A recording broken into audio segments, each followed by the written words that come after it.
All right, I'm here with Eneman of the MGO-ELLO Alliance. Thanks for joining me today. Thanks for having me. So why don't we just start with a bit of an overview of what you guys do? Sure. So we're a 360 financial, strategic, and creative advisory services firm.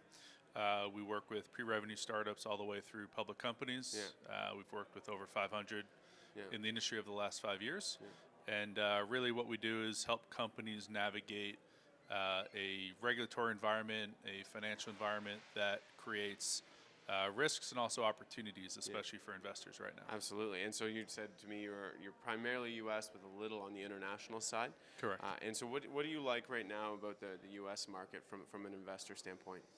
Well, I think it's interesting that we're seeing a pullback in the market and valuations and really a reset back to what would be considered more normal valuations at this point. I think that's interesting for investors who have been waiting on the sidelines, trying to find the right opportunity to get in. And regardless of whether or not we're at a bottom, we're seeing relative valuation normalize a little bit. And so it's a good opportunity to find strong management team, good assets. And the U.S. still is a sort of front runner on the demand side. Yeah, absolutely. For cannabis and hemp. Massive volumes.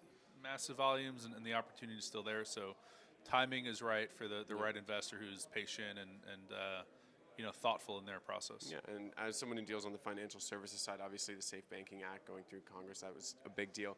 How are you guys seeing timelines and for the next passage, the markups, et cetera? How are you guys thinking about that? Yeah, it's hard to predict regulatory change, and we've realized that through policy over the last couple of years. But the Safe Banking Act passing in the House was a big milestone.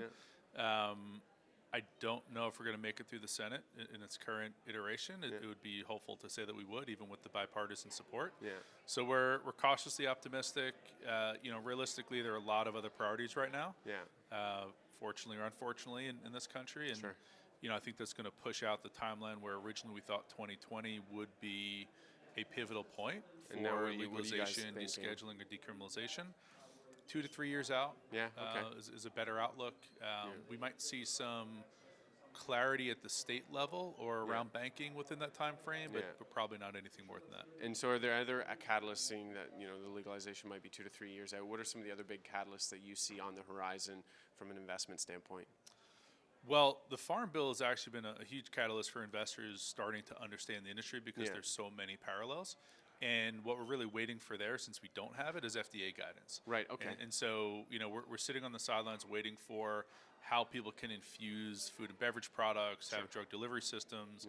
We don't have that yet. So once that opens up, I think that creates a lot more opportunity for investors. And so now are companies, correct me if I'm wrong, I'm not here in the U.S., but are companies just moving forward anyways and assuming they know and then they might get their hands slapped? Or is everyone sitting on the sideline? Is it state by state? How is that actually working right now? Yeah, it's a great question. So a lot of companies are out in front of it. They have infused products. There's money to be made, right? Necessarily paying attention to what states are saying. I mean, it's been banned in New York, banned in California, pulled off shelves, and certain retailers, other retailers, they want to provide value to their customers, and they know it's safe and effective to whatever extent it is anecdotally. So they're still out in front of it. Will they get slapped in the wrist? Will they be, used as an example? It depends on the size. Some enforcement isn't worth the time and the resources it takes. So I think it's yet to be seen. But the bigger players, the people who have distribution, they're waiting and they'll be ready to go. And as someone, again, sitting on a different side of the industry than maybe an investor or a company specifically, what are either some companies you really like, or if you're not comfortable saying that, what are some of the niches, the segments within the cannabis industry that you think are undervalued or underappreciated? That's another good question. So there's value at every stage of the supply chain right now. There isn't one segment that doesn't have that. Certainly the more exciting ones for me is anything brand CPG related.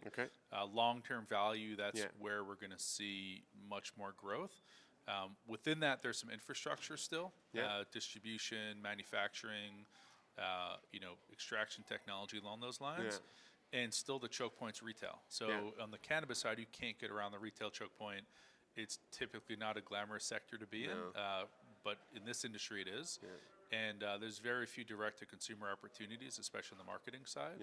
So that's still interesting, it's still valuable, and it will be until we see legalization change. Excellent, awesome. Well, thank you very much, Evan, for taking the time. Thank you.